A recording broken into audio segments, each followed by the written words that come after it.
Alcatraz, the Rock. 12 barren acres in the middle of San Francisco Bay. In 1934, it seemed a perfect place for an escape-proof prison for America's worst criminals. Alcatraz was America's most notorious top-security prison. Escape attempts were rare. All who had tried were caught, killed, or drowned. This was the state-of-the-art institution of its time, sort of like the Titanic. You know, the Titanic's never going to sink. And I think everybody just figured that nobody's going to escape from Alcatraz. But on June the 11th, 1962, 3 prisoners achieved the unimaginable. Through a series of ingenious maneuvers that took more than a year to prepare, Frank Lee Morris and brothers John and Clarence Anglin broke out of their cells, out of the prison, and disappeared, never to be found alive or dead.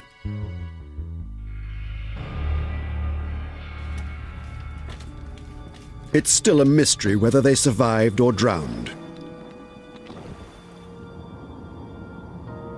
Some say they are living. Sightings have been reported in southern Georgia, in Florida, and South America. The case is still open some 40 years later. Their story began on August the 11th, 1934, when the old military prison located on Alcatraz Island was reopened as a federal penitentiary. Alcatraz is ready. Machine Gun Kelly, just sentenced to life imprisonment, will be among the first tenants. They were going to put the bad, the worst there. So it was supposed to be an escape-proof facility. The men that were kept at the Alcatraz facility of the Bureau of Prisons were those who had made numerous escapes or escape attempts from other facilities. Before long, its walls contained some of America's most notorious criminals, including Al Capone, Machine Gun Kelly, Nicky Cohen, and Robert Stroud, the infamous Birdman of Alcatraz. You have to think of Alcatraz as the top of the pyramid. Alcatraz was designed to hold the biggest behavioral problems. They had killed somebody, knifed somebody, or they'd had a history of escapes. So it was really the prison for the men who had the worst behavior in other prisons. The maximum capacity of the prison was 600, but Alcatraz rarely exceeded 250 prisoners. It boasted the highest ratio of guards to prisoners. Authorities claimed it was impossible to escape from Alcatraz. Attempting to escape from Alcatraz, that's more or less a guy that's kind of given up on life, because this wasn't the easiest place in the world to break out of. They had one guard here to every 3 prisoners. They had 9 official standing counts, but they counted us every 15 minutes, 24 hours a day. The newly fitted-out facility had state-of-the-art steel bars, thick concrete walls, and guards rumored to be marksmen with shoot-to-kill orders. The island was covered with fences, topped with barbed wire. Every day, there were many scheduled and unscheduled body counts and cell inspections. Then there was the bay itself. Alcatraz was an island prison. It's more than a mile to San Francisco. The water was said to be unbearably cold, the tides and currents treacherous, and there were reports of man-eating sharks. Some of this was true, and some was exaggeration designed to scare the prisoners. Alcatraz Island has been surrounded with myths from its very inception. Some of those myths were that the water was way too cold for a man to survive the swim from Alcatraz the 1.5 miles to the mainland. This is not true. Since 1900, it had been swum regularly with no problem. There was also the myth put forth that the guards on Alcatraz were expert sharpshooters. Many of them were not sharpshooters at all. The Bureau of Prisons announced publicly that San Francisco Bay was filled with great white sharks, which of course eat human beings. There are no great white sharks in San Francisco Bay, and there never have been. Despite this propaganda, escape attempts were made. 1,576 prisoners went through Alcatraz during its tenure as a federal prison. Of that large number of men, there were only 14 escape attempts of which we are aware, and 36 men who tried to escape. None of those men succeeded. Some died violently, some were shot to death, most were recaptured. Some attempts were mad dashes to freedom, some involved terrible violence, some were hopelessly inept, but they all failed. Until Frank Morris and brothers John and Clarence Anglin came along. Both Morris and the Anglin brothers had been in and out of jail since they were teenagers. Robert Anglin is John and Clarence's brother. They started off as pretty young kids, I would say 8 or 10 years old. And they would pick up things in stores. I guess it would be petty larceny. John and Clarence Anglin were always in trouble, always stealing together, always planning and organizing their burglaries. They had to go to the reformatory school for that for maybe a couple of years. And they had broke out of one right after another. They couldn't keep them in them. Yeah. They committed a bank robbery with a toy pistol and were caught. You don't go around robbing banks with toy pistols, you get killed. When they were caught, they threw the book at them. They wound up with 30+ years for sentences. John William Anglin was doing his time at the federal penitentiary at Leavenworth, Kansas. When he tried to escape, he was transferred to Alcatraz in the autumn of 1960. He was 30 years old. The following January, Clarence Anglin, a year younger than his brother, followed him from Leavenworth to the Rock. Frank Morris came from a very tragic background. Mother, father abandoned him, drifted into crime, wound up in various state prisons, including Florida's. Frank Morris was serving a 14-year sentence for bank robbery at the federal penitentiary in Atlanta, Georgia, when in January 1960 he was transferred to Alcatraz.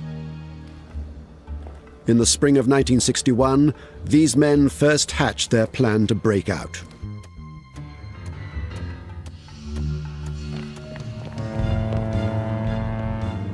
But it was more than a year before they made their escape.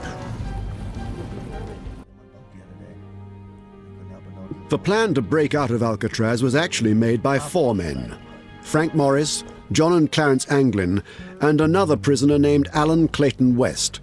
West had been in Alcatraz since June 1958 and had spent a lot of time in solitary confinement. Alan Clayton West is an enigma in the entire escape. He is the man who claims he planned this event. West was the key to the escape. Prisoners at Alcatraz were entitled to food, clothing, shelter, and medical attention. A prison job was a privilege to be earned. West had a job. Alan West was a maintenance orderly, and this was a perfect position because he started out painting the cell house, which put him up on scaffolding, which put him in different cells and around the cell block, and he was able to see that there was a vent that he thought that might be vulnerable and that he could maybe get out of that ceiling vent. While cleaning the top of this cell block in the spring of 1961, West discovered this narrow ventilator shaft to the roof. Although it was covered with bars, finding it marked the beginning of the plan. The 4 conspirators had cells near each other, West next to Morris and the Anglin brothers next to each other a few cells away. The location of their cells on the main floor of the cell house in B block is critical to the way this escape would go down. The proximity of the cells one to another made it quite possible for them to have direct communication between themselves at any time of the day or the night. First, West told Morris about the shaft. Morris then invited the Anglins in on the plan. It became a tale of remarkable ingenuity, patience, and luck, with necessity as the mother of their many inventions.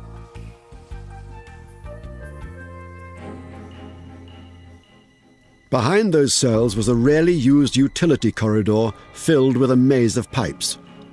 Once they were in this narrow passageway, it was an easy matter to climb the 3 stories to the top of the cell block. From there, they hoped to escape through the narrow ventilator shaft onto the roof, and from the roof off the cell house and down to the water and off the rock. But first, they had to find a way out of their cells. The only way they could get into the utility corridor, which was behind their cells, was to excavate, that is, make bigger, the vents that already existed in the back of each cell. The vents were only a few inches high and wide. The grills were buried in 8-inch thick concrete. To break through, they started with simple implements, whatever they could lay their hands on. At one point, they even made crude power tools. They also had to conceal the noise of their chipping away at the concrete. One theory is that they worked while other inmates practiced their musical instruments. Every night after dinner, the musicians were allowed to play for approximately an hour and 15 minutes. There were accordions, saxophones, trumpets, guitars. I mean, it was just a cacophony of noise. A former prisoner, Whitey Thompson, provides another explanation. He was on the same cell block as West, Morris and the Anglins, and says ongoing construction in the cell house also had covered the noise they were making. The maintaining guards was knocking out a wall over an A block to make it bigger, to make it into the records office. Them jackhammers, when they're knocking out that wall, I mean, that sound was deafening. And under cover of the same noise, Morris and the Anglin brothers were going through the backs of their cells with these little homemade chipping hammers. Finally, after several months, they were able to squeeze their bodies through. The excavation of the vents in the back of the cells they concealed by making fake vents out of cardboard. These vents were painted with the colors of the cells.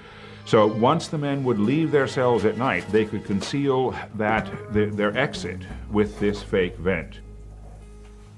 Well, they had to be very careful about leaving their cells. There always had to be one man watching.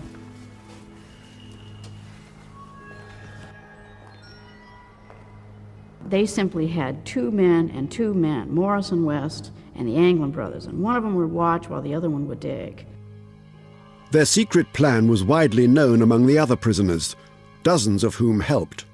I was astounded to read in the FBI reports that maybe as many as 80 inmates out of the 160 or 180 that were still on Alcatraz knew about it.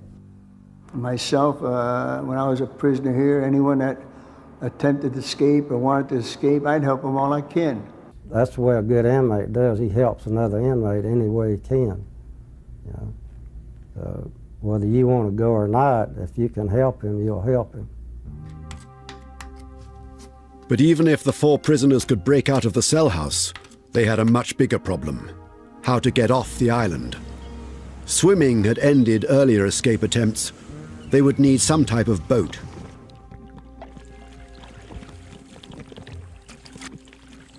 They found the solution in the prison library. In this issue, a popular mechanics magazine still kept in the Alcatraz archives, the men found an article explaining how to construct life jackets and an inflatable raft. They smuggled dozens of raincoats into the cell house and stitched the rubber backing together to make life jackets and a raft. A lot of the help that they received is what you call mule work. People carrying items back and forth from industries or from the dock or from various details, hiding things, passing them on to the next person. So there was quite a bit of that going on. They needed a place to hide these tools and a place to build their raft. Their only choice was on the top of the cell block, in plain sight of one of the guard stations. This challenge led to their most ingenious deception. One of the most controversial aspects of this escape, and this was hidden from the general public until the early 1990s, was the fact that a part of the cell house was blocked off from view by between 40 up to as many as 80 blankets. Alan Clayton West is the one who pulled this stunt, the biggest trick of this entire escape. West convinced the guards that to prevent dust and paint from splattering on the floors below, while he cleaned and painted the top of the cell block, he had to hang blankets. Damn it, Of course, the real reason to hang blankets was to conceal their work on the escape. They were able to follow through with their escape because of the incompetence of the security. No question about it. Can you imagine being able to put up blankets on top of a cell house so that no one could see what was going on behind those blankets? Unbelievable. The guards allowed the blankets to hang for more than 2 months. To fool the guards while they worked on top of the cell block, they constructed dummy heads to pass the nightly head counts.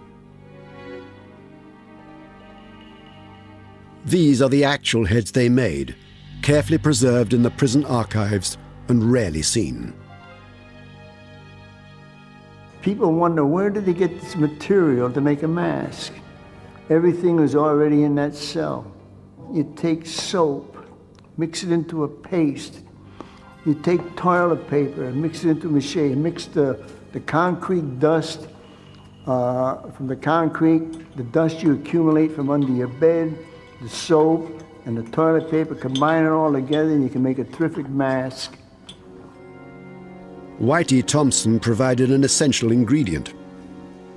I'm the artist that showed Frank Morris how to mix the color of flesh tone for them dummy heads. To make the heads as realistic as possible, they covered them with human hair. Clarence Anglin was working in the barber shop at this time, and he would leave at the end of the workday, returning to his cell, carrying real human hair in his pockets. After many months of preparation, the last part of the plan, making the raft, was nearing completion.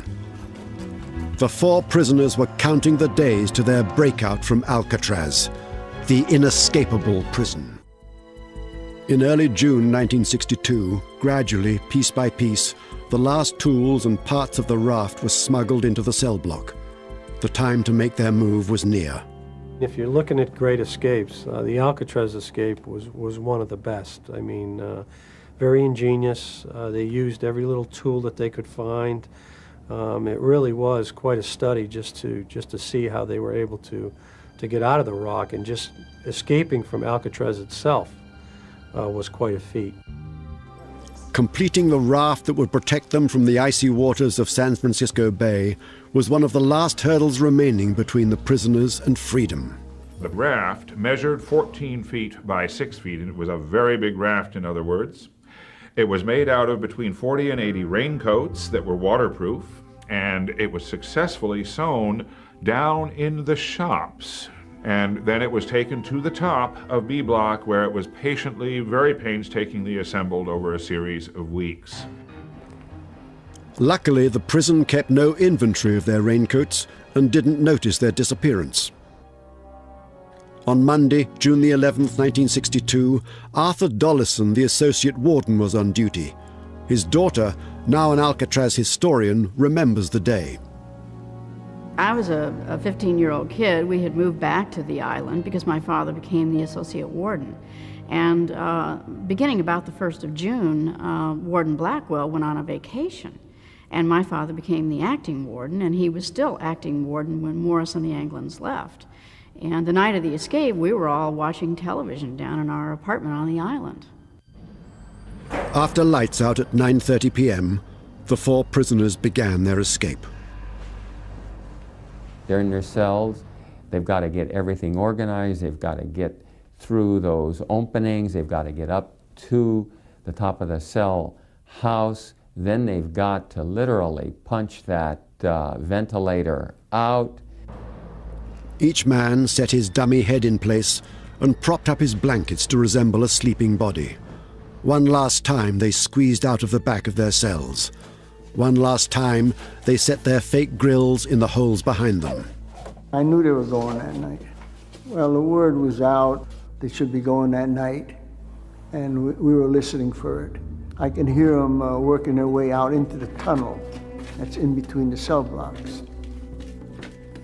They met in the utility corridor and began their climb to the top of the cell block. But only 3 men were in the narrow passageway, Alan West was struggling to break out of the back of his cell. He couldn't get through his opening. There was a steel bar that he hadn't anticipated. West had never fully excavated the vent hole. I could hear him going up, climbing on the plumbing towards the ceiling of the cell block. And while they were going up, one of them dropped the bar. I heard it fall, cling, clang, bang, hitting all them pipes as it fell all the ways down. And when you've been in prison a long time, you get to know every single sound in prison. We heard that bar fall. It just jumped right out. And the moment it fell and I could hear it, I looked over to the gun rail at the guard over there, and he didn't bat an eye. I know he heard that sound, but he didn't bat an eye. Whitey is not the only one to question that the guards knew about the escape and did nothing to stop it. When we went out there to visit Alcatraz, they showed us the route they took, you know, in between the walls where all the plumbing was. And I don't know how they could do all of that without, you know, somebody hearing it, the noise. They met on top of the cell block, where the hanging blankets still hid them while they completed the raft. The Anglin brothers were finishing up the raft because the top of the cell block was the only place where you could actually make a raft because it was big and it needed a big space to build. So they were all working up there until the last minute. Meanwhile, West worked furiously to free himself, but time was running out. Frank Morris and the Anglin brothers couldn't afford to wait. They had to leave West behind. They had always known, and they had always said among themselves, if you're not ready to go, we're going. So, you know, it's every man for himself in a way. Slowly, quietly, they worked on the old rusted bars, finally removing them from the vent. Then they squeezed through the hole. Once they got up on the roof, I could hear the muffled sound of them going across that roof, like a muffled sound, almost like a little vibration, but you could feel it and as well as hear them going across that roof. And as they went across the roof, every night on Alcatraz, hundreds of seagulls settled down on that roof. And when they went across that roof, these seagulls took off. They're squawking and they're raising hell up there. I don't know how these guards couldn't help but hear it. The three men sped across the 300-foot roof and climbed down the 5-story building. Once on the ground, they cut their way through 2 8-foot fences topped with barbed wire and made their way past the water tower and down a grassy hill, all unseen by the guards in their towers. And there was found an imprint of a raft measuring 14 feet by 6 feet, and the men had obviously gotten in this raft and gotten off the island. Eventually, West was able to break out of his cell. He scrambled through the ventilator shaft onto the roof, but he was too late. The others had gone. The man who came up with the original escape plan waited on the roof until dawn, when he returned to his cell in despair.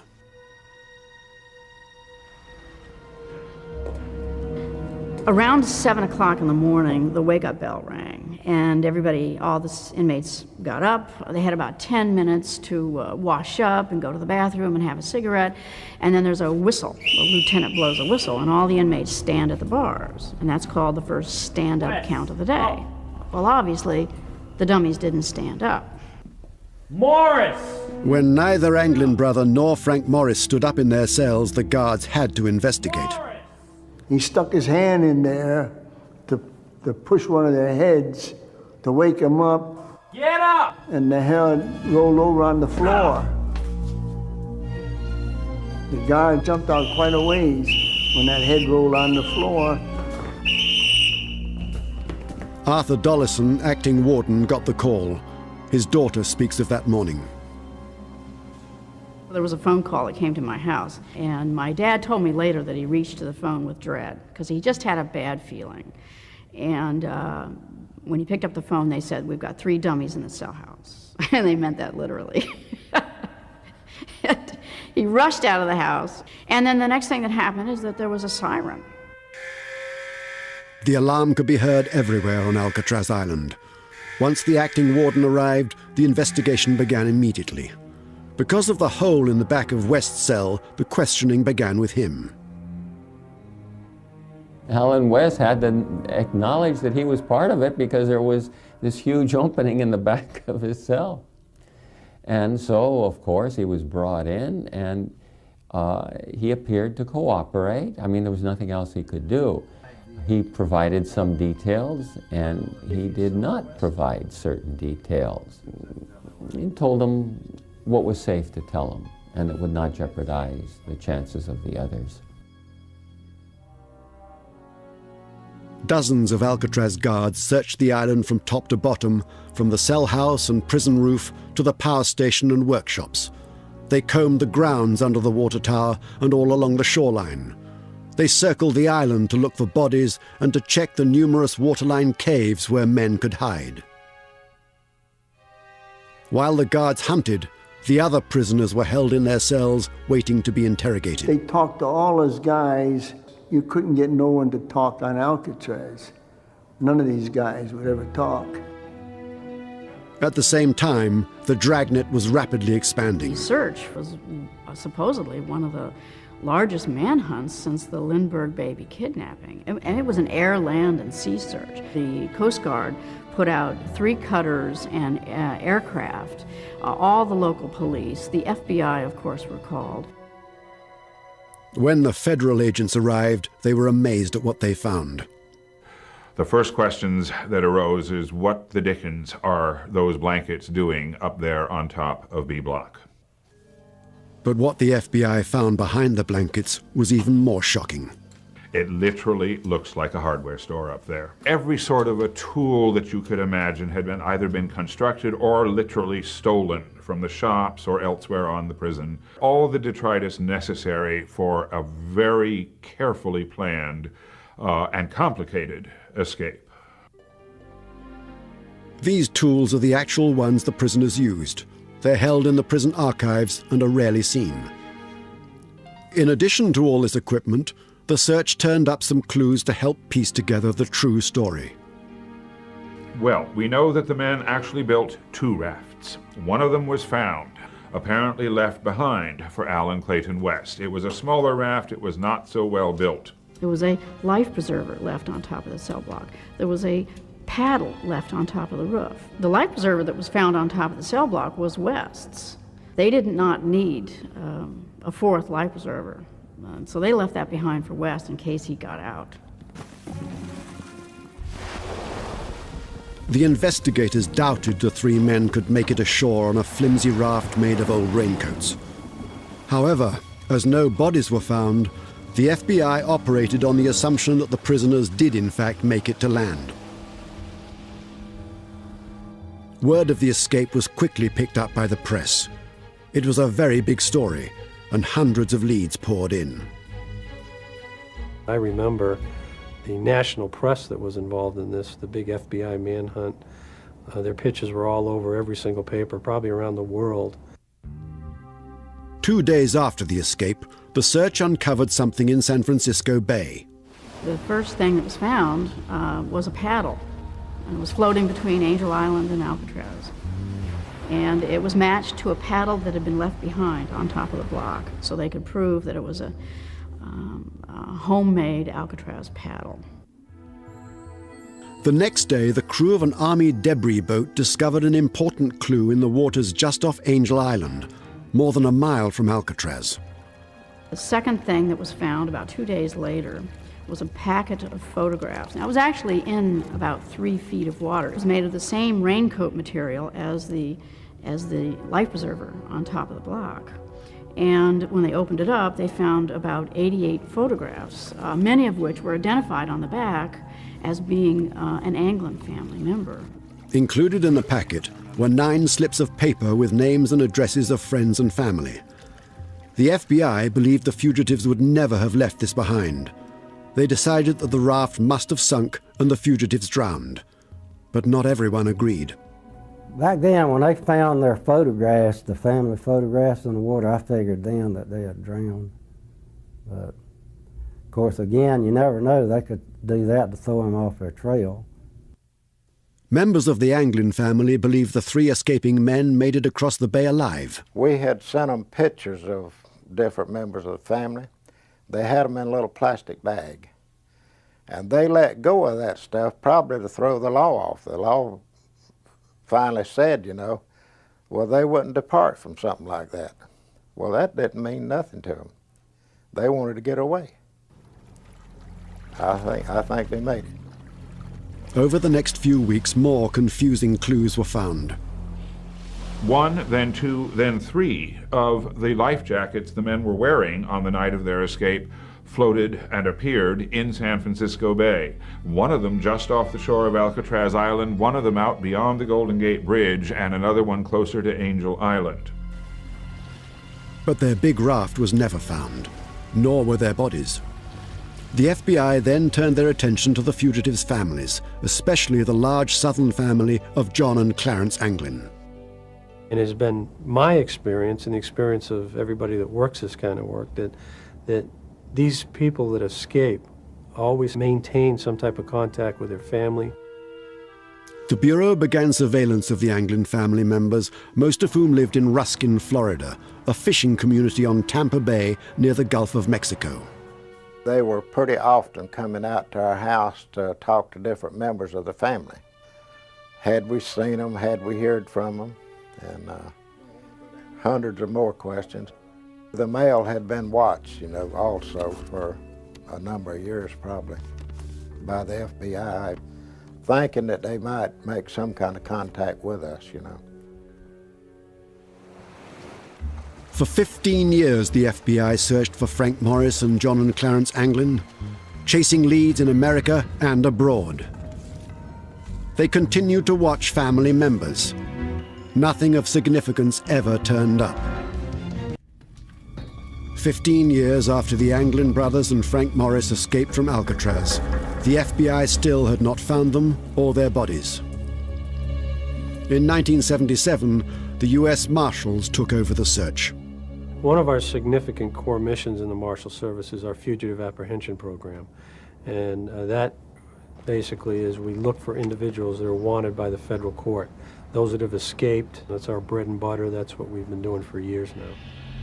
But could men like these really avoid capture for 40 years and disappear without a trace? Frank Morris and the Anglin brothers had such a criminal history going back to their childhood, and many, many escapes and escape attempts. They got in and out of trouble of all kinds of reasons during their entire lives. So the question has always arisen in my mind, could these 3 individuals get away and stay out of trouble for all these many years since then? Once you escape from Alcatraz, you go underground, and that's it for the rest of your life. You simply become part of the woodwork. You're ordinary. Sightings of the fugitives and leads to their whereabouts trickle in to this day. A lot of phone calls, a lot of leads. Some were good and some were the typical one where I just saw somebody who looks like him in a 7-Eleven.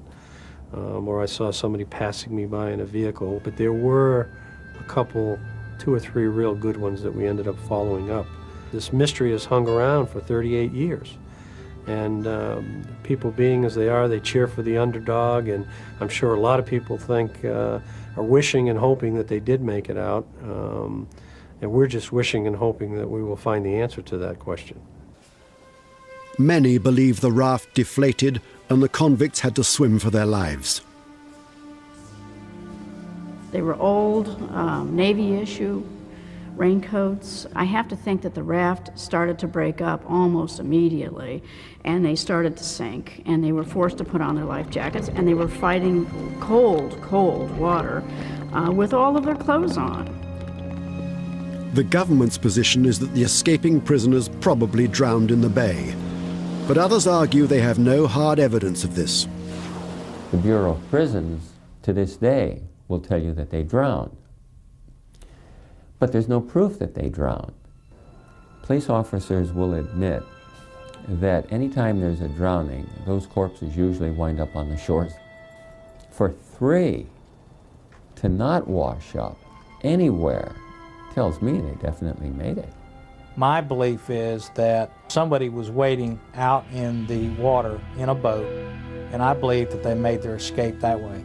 The raft was never found, and I would go back to the fact that the raft having never been found, along with no bodies been found, that raft was taken on the boat that met them and picked them up. This theory maintains that a boat was arranged by another prisoner at Alcatraz, a former mob boss from Harlem, Ellsworth Bumpy Johnson. Bumpy Johnson was the type of guy that would have helped any way he could. He was that type of person. He was anti-police, anti-establishment. Bumpy Johnson had connections. If Bumpy did that, then I would say, yeah, they got away.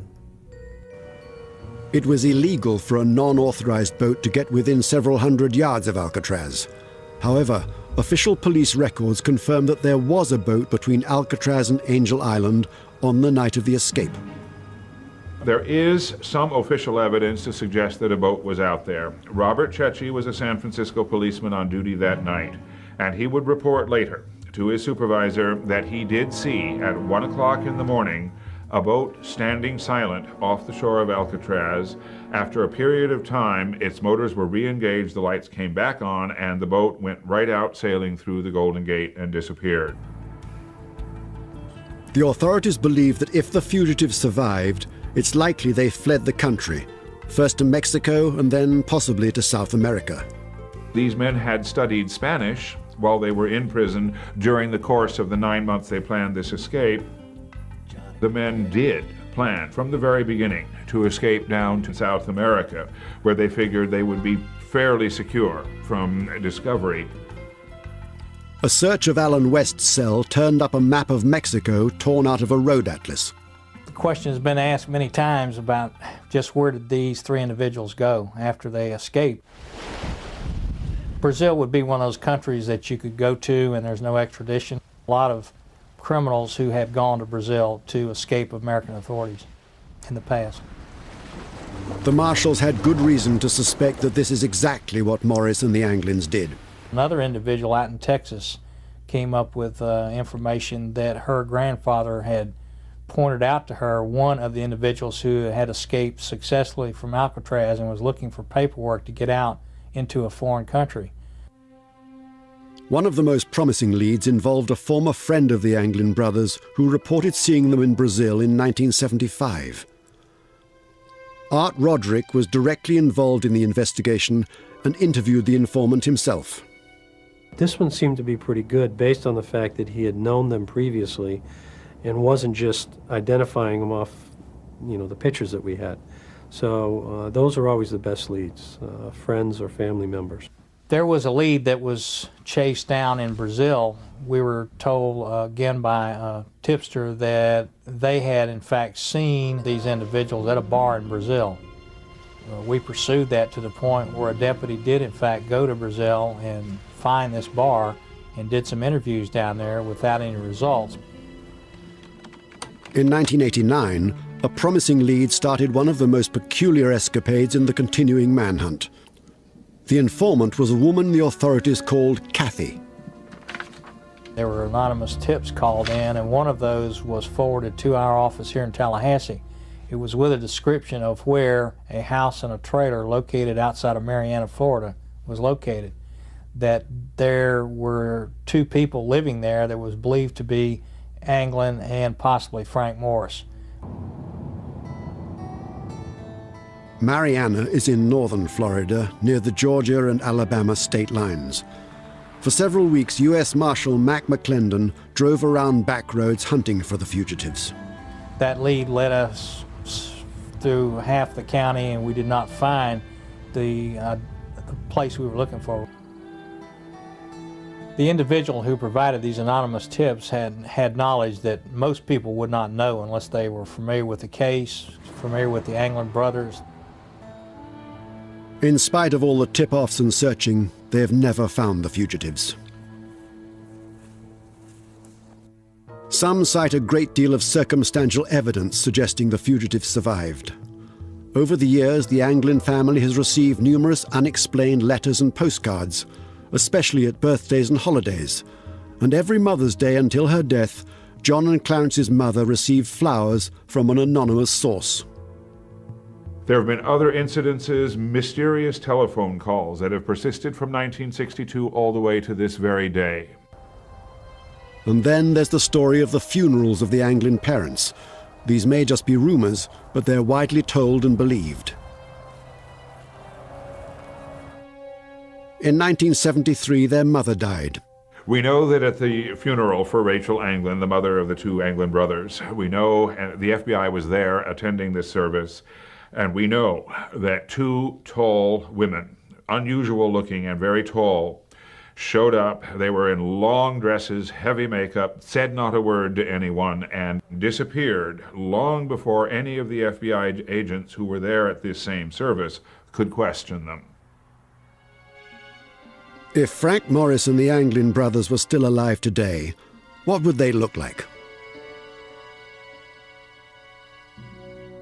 The History Channel asked the National Center for Missing and Exploited Children to use its unique computerized age enhancement process to see how the famous fugitives might look today.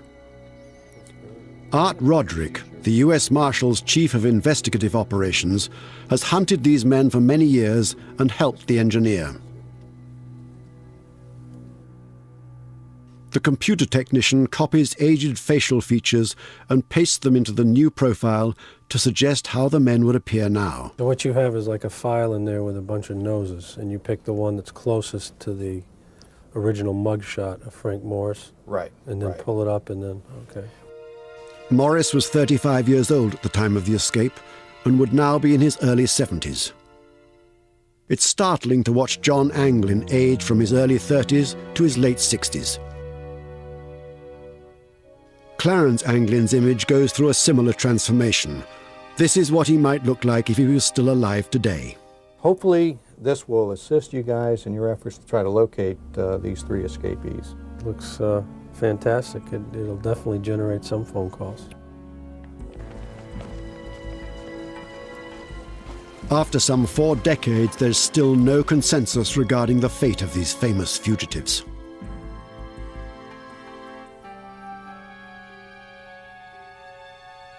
It's difficult to speculate, and I hate to say that they didn't make it, because as soon as I say that, sure enough, they'll turn up a week later.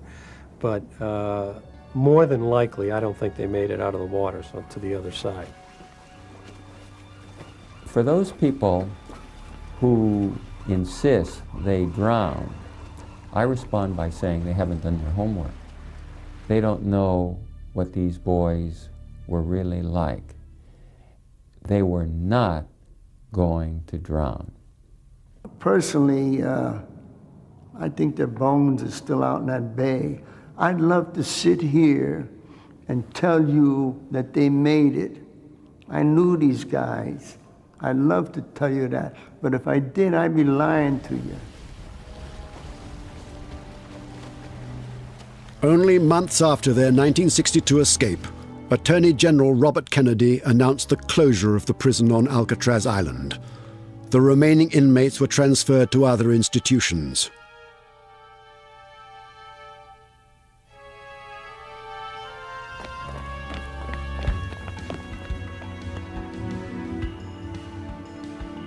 Now Alcatraz, the escape-proof prison, stands empty in San Francisco Bay and has become a tourist attraction.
Alcatraz, the Rock, 12 barren acres in the middle of San Francisco Bay. In 1934, it seemed a perfect place for an escape-proof prison for America's worst criminals. Alcatraz was America's most notorious top-security prison. Escape attempts were rare. All who had tried were caught, killed, or drowned. This was the state-of-the-art institution of its time, sort of like the Titanic. You know, the Titanic's never going to sink. And I think everybody just figured that nobody's going to escape from Alcatraz. But on June the 11th, 1962, 3 prisoners achieved the unimaginable. Through a series of ingenious maneuvers that took more than a year to prepare, Frank Morris and brothers John and Clarence Anglin broke out of their cells, out of the prison, and disappeared, never to be found alive or dead.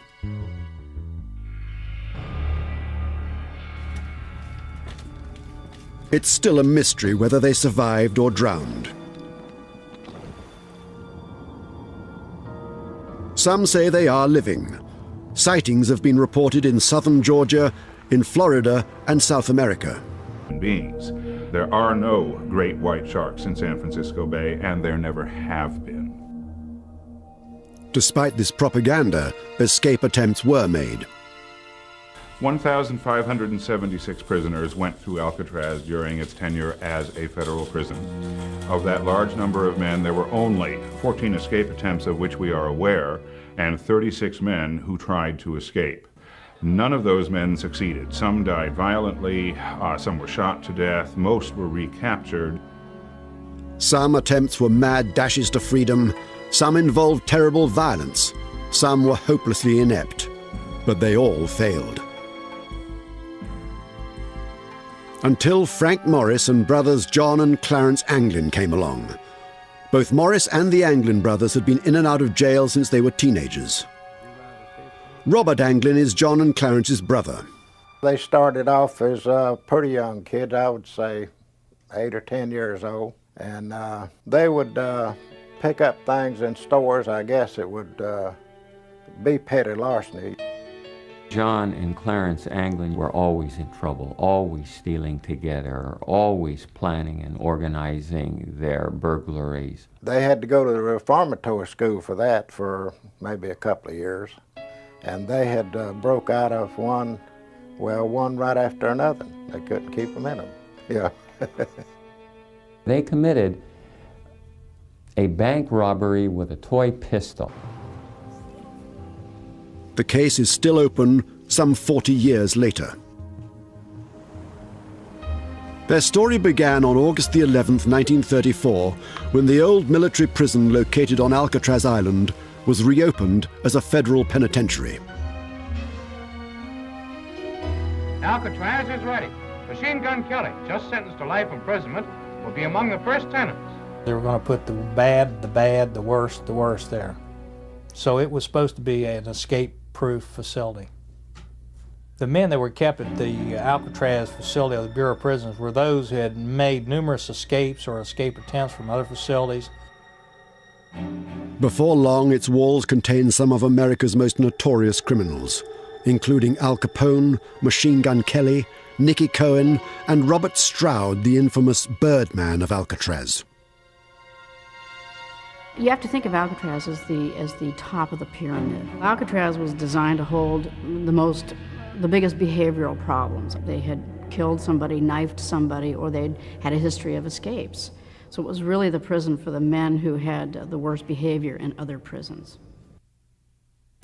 The maximum capacity of the prison was 600, but Alcatraz rarely exceeded 250 prisoners. It boasted the highest ratio of guards to prisoners.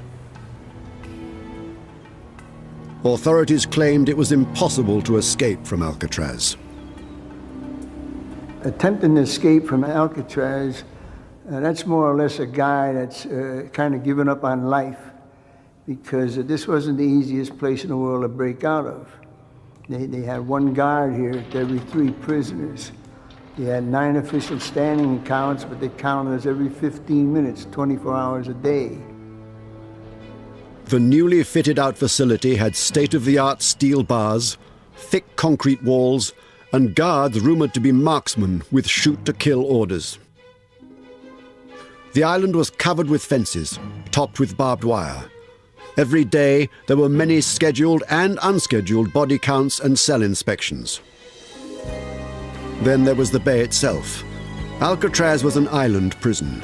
It's more than a mile to San Francisco. The water was said to be unbearably cold, the tides and currents treacherous, and there were reports of man-eating sharks. Some of this was true, and some was exaggeration designed to scare the prisoners.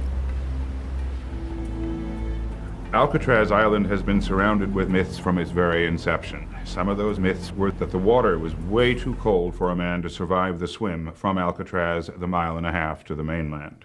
This is not true. Since 1900 it had been swum regularly with no problem. There was also the myth put forth that the guards on Alcatraz were expert sharpshooters. Many of them were not sharpshooters at all. The Bureau of Prisons announced publicly that San Francisco Bay was filled with great white sharks, which of course eat humans. And were caught. You don't go around robbing banks with toy pistols, you get killed. When they were caught, they threw the book at them. They wound up with 30+ years for sentences. John William Anglin was doing his time at the federal penitentiary at Leavenworth, Kansas. When he tried to escape, he was transferred to Alcatraz in the autumn of 1960. He was 30 years old. The following January, Clarence Anglin, a year younger than his brother, followed him from Leavenworth to the Rock. Frank Morris came from a very tragic background.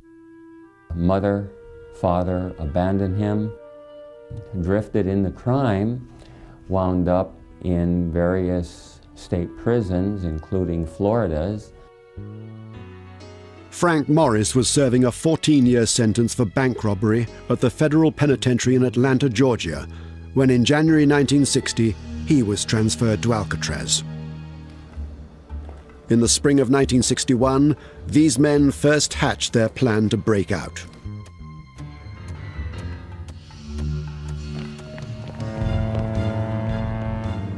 But it was more than a year before they made their escape. The plan to break out of Alcatraz was actually made by 4 men: Frank Morris, John and Clarence Anglin, and another prisoner named Alan Clayton West. West had been